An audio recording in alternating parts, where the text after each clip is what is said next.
Jadi kita singgah ke teratak Allahyarham Datuk Endok Kilau. Ni dia ada dia punya apa? Signboard dia. Kita ke bang dia. Ini lepas ni baru kita pergi ke kubur dia pula, insya-Allah. Okey, ini pula merupakan rumah Allahyarham Datuk M. Daud Kilau dan juga dia ada homestay. Ni selamat datang ke homestay Seri Balai. Ni ada nombor telefon kalau pokok datang ke Bagan Datuk nak sewa. Ni teratak Datuk M. Daud Kilau, rumah dia kat belakang. Tu belakang tu. Sekejap lagi kita pergi ke kubur dia pula kita ziarah. Ni kediaman rumah arwah Datuk M. Daud Kilau. Ni adalah gambar-gambar lama dia kat sini. Ni dia punya cakap apa? Poster dia. Jadi dulu masa Allahyarham hidup kita tak pernah sampai kat rumah dia dekat Bagan Datuk ni.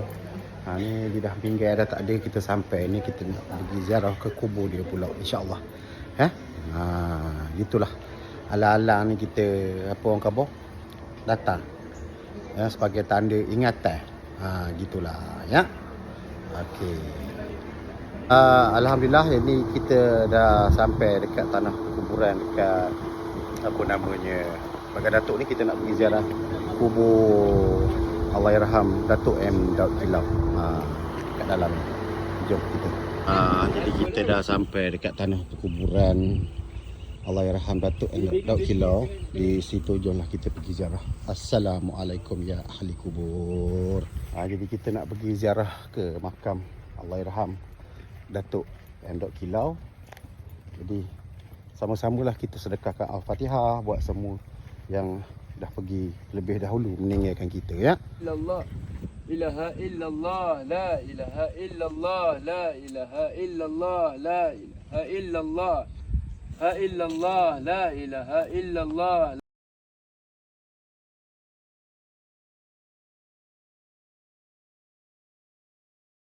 Itulah dia tadi kita sempat ziarah ke kubur Allahyarham Datuk M. Daud Kilau. Ni anak kepada arwah Datuk. Alhamdulillah, terima kasih bang. Okey. InsyaAllah cakap nanti ada rezeki datang lagi. InsyaAllah. InsyaAllah.